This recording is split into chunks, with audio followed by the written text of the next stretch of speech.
Hello guys! So for today's video, pag-uusapan naman natin yung tatlong ways kung paano mo nga ba malalaman kung legit o scam ang kausap mo online. So sa panahon ngayon, lahat halos ang transaction natin is through online. So kung baguhan ka lang sa pag-order online and meron ka kausap na mga, syempre hindi mo malalaman kung scam ba o legit siya. So meron ako tapusin mo yung video na 'to, then may ituturo ako sa inyo kung paano mo nga ba siya malalaman na legit siya o scam. So, ayun na nga, 5 years ago guys, may share ako sa inyo kwento. 5 years ago, hindi pa ako masyadong marunong sa transaction online. Then, ayan, nagbebenta-benta na rin naman ako noon. Pero, hindi mo talaga siya ano hindi mo talaga maiiwasan minsan yung pagkakamali mo. Pero sabi nga, once na nagkamali ka, dun ka rin natututo. So, 5 years ago, o-order ako online. Then, dahil may order ako na one box na prutas. Then, so yung kausap ko pala, so, akala ko legit siya. Paano ko ba nalaman na scam nga siya? Ito na ang senaryo. So, habang magkausap kami, pinapa-feel niya sa akin na hindi siya scam, gaya ng bini-video call niya or nila-live niya yung mga product na yon. So, doon pa lang is parang nakampante na ako. Then, second, nung time na yon is nakikipag-video call din siya, yung mukha niya, as in mukha niya ha.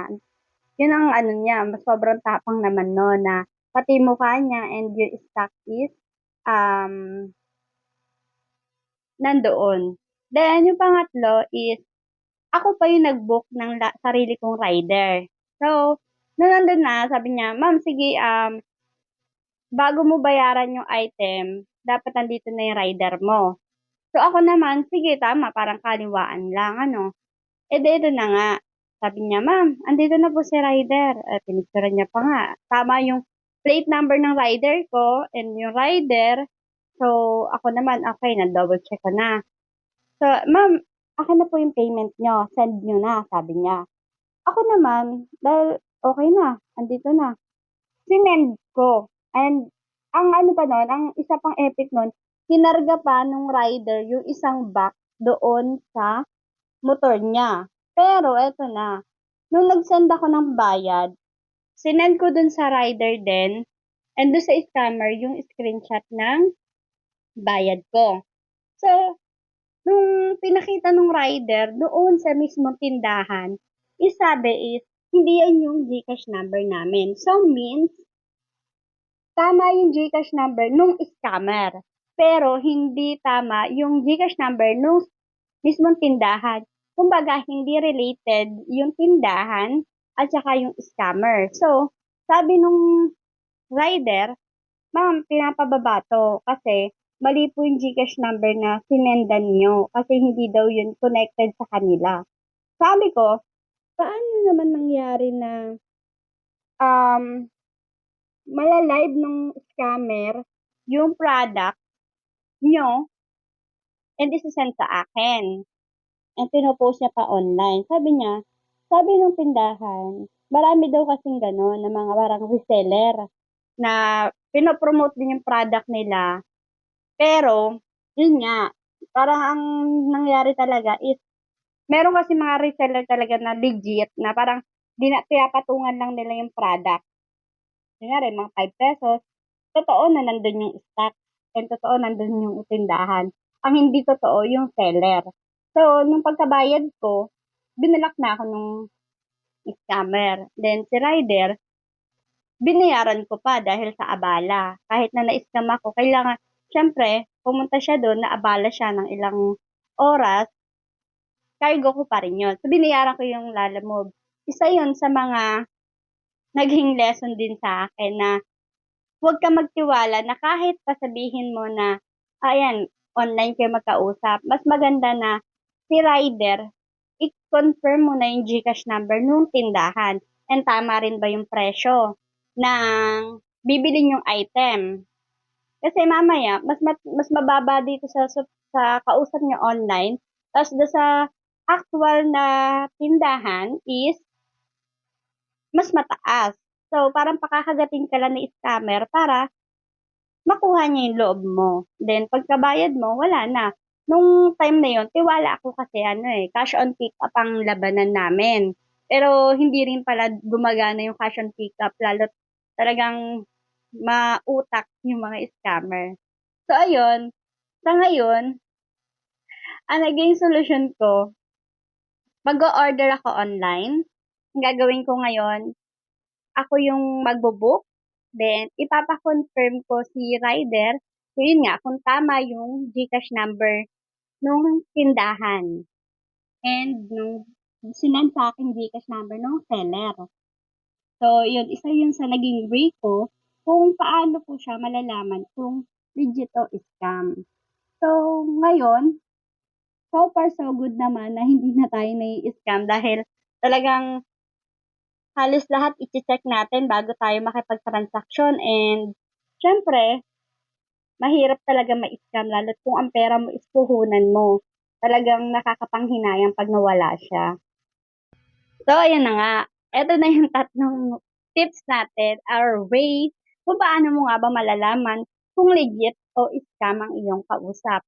Number one is yung FB page niya or FB profile niya. Kasi, karamihan sa mga legit na seller is naka-public yung Facebook page or account nila. Kasi yung Facebook account, I mean. Kasi, sample, sa gaya ko, kailangan mo siya i-public para makita ng mga future buyer mo na existing ka tapos yung mga posting mo is related dun sa binibenta mo. So, doon pa lang is nabibuild na yung credibility mo para malaman nila na legit ka. Sa scammer naman, mostly, naka-lock profile siya. Doon pala maghinala ka na. Dahil, ang legit na scammer, ang legit talaga na scammer ay nagtatago sa mga anonymous and mga private account. Then, yung second naman is yung sample, magbabayaran na kayo. May sinend siya sa'yo na um, GCash number. Pag nakita mo na yung GCash number niya and yung Facebook page niya, sabi ko niya, nakapublic nga naman daw.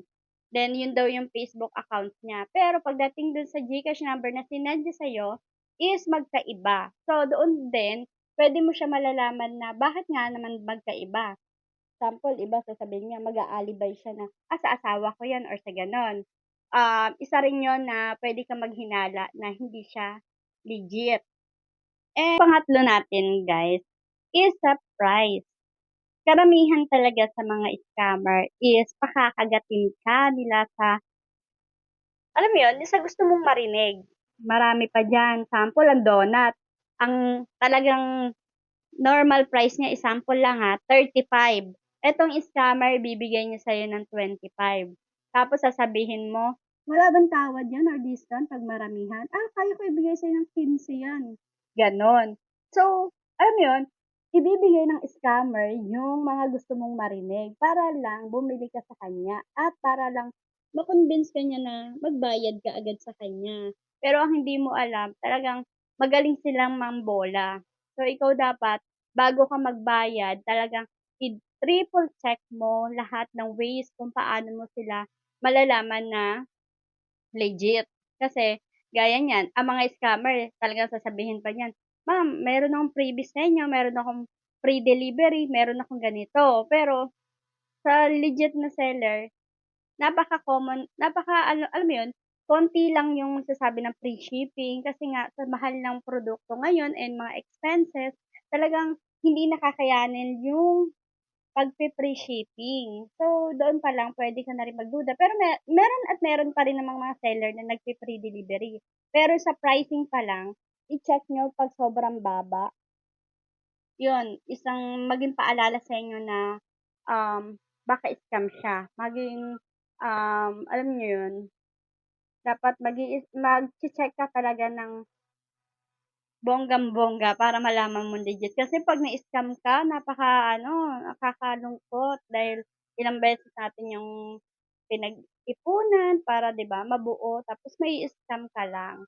So, yun yung mga ways natin, guys. So, ayan guys, sana may natutunan kayo sa ating 3 ways kung paano mo nga ba malalaman kung legit o scam ang iyong kausap. And please like, share, and follow sa ating Facebook account. And see you on our next video. Yan lang. Bye-bye!